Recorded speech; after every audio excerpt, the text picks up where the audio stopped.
I used to be a poker player when I was in my early 20s. I'm gonna turn 35 soon, so it's been, a long time ago, but yeah, I used to play poker, and at that point, I had amassed a decent amount of savings that I was looking to invest somewhere. I didn't go to college. I didn't have any finance background or accounting background. And one of my friends at the time, Philippe Bélanger, he had studied in finance. He was also a poker player, so that's how I got to know him.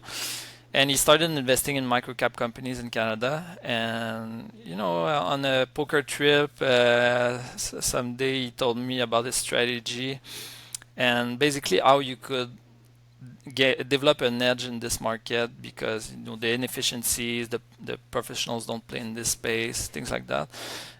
So I quickly understood how it. I mean, there were some similarities with poker, because in poker you try to exploit weaker opponents at your table. In microcaps, like where is the competition less fierce? It's in microcaps where you invest against quote unquote retail part-time retail investors for the most part.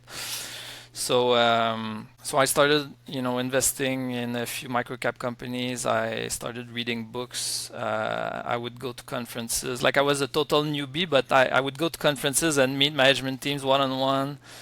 It's like I didn't know that you couldn't do that, if you will. Like, when you're such a newbie in the space, and I would meet like $100 million market cap company and just ask questions to the CEO.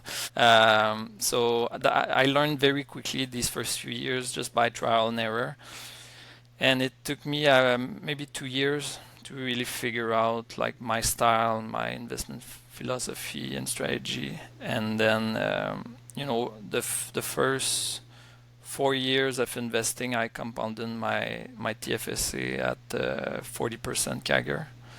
So I had some really good years to start, and it really got me hooked on making a living with microcap investing.